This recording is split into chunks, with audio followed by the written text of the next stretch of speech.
Hey everyone, today I would like to get more into the theory, you know, that stuff that gets you a long way when playing with some other people or when improvising. But don't worry, it won't be anything complicated. Today I will talk about chords and using chords or finding chords on harmonica. So without further ado, let's just dive straight into it.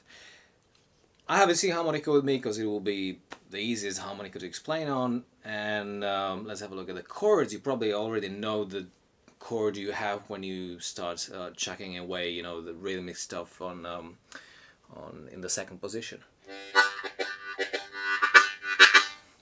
That kind of thing. That will be G chord. Then when you blow, it will be C chord. You probably use that when playing blues a lot. What are the other chords on harmonica? So it's a diatonic harmonica, so first let's have a look at the diatonic chords.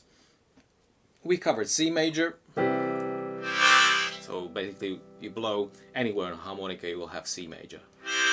Then there's D minor, it's over here,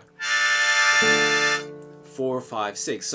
This will be pretty simple, probably those of you who know these you can skip, but I recommend you stay and check out some cool ways how to play other chords.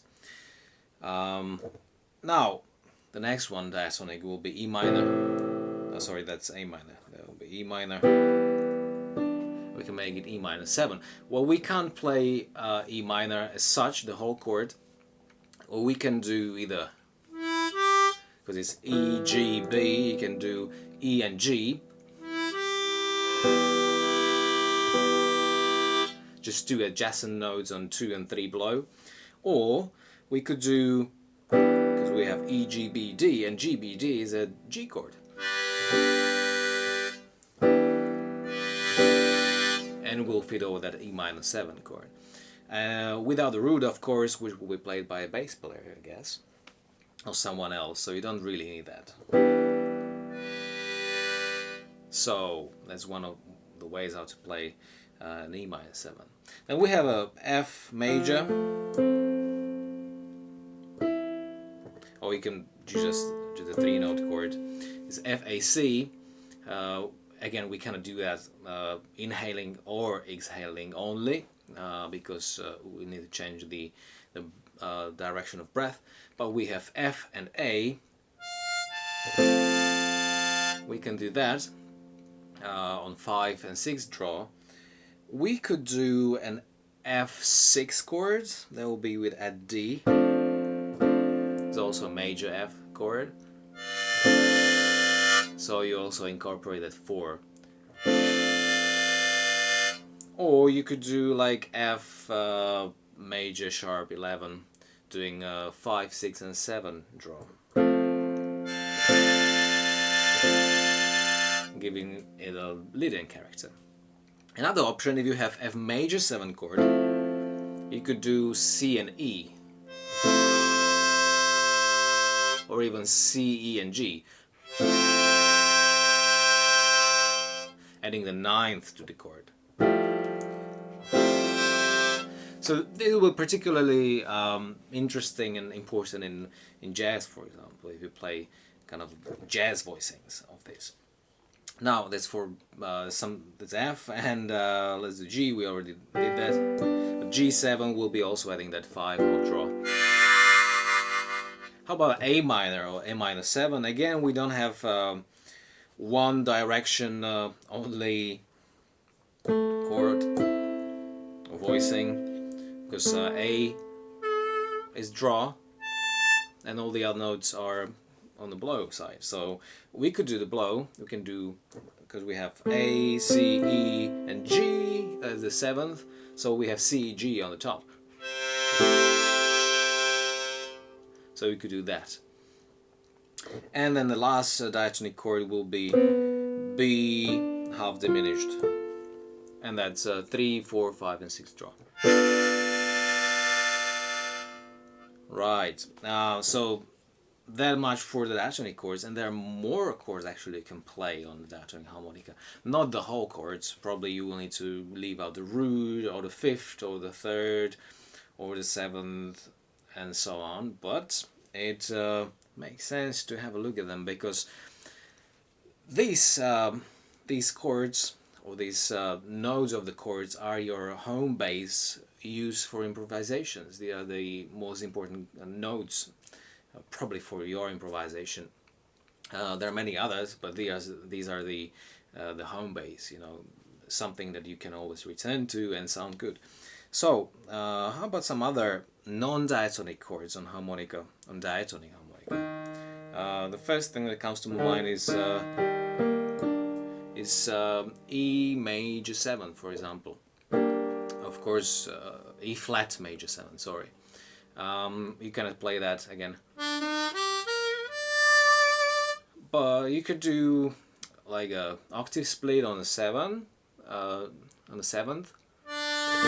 1 and 4 is the 7th of the chord. Or you can add the 3rd. The 7th and the 3rd are probably the juiciest notes of the chords, because they define the character of the chords. So I'm playing 1 and 4, and I add the 2.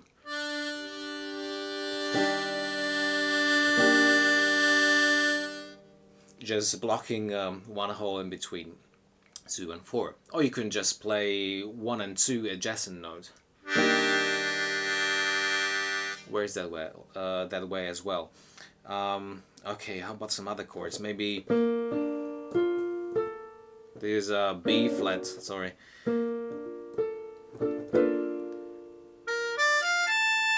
B flat major. Again, the big part of the chord is D minor chord.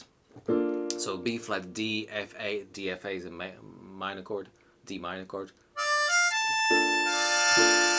But you can use that over that B flat major. The advantage it gives you is the fact that these are just notes that are right next to each other in the same airflow direction, so to say, so you can play fast sweeps, right? And you add that 9 there.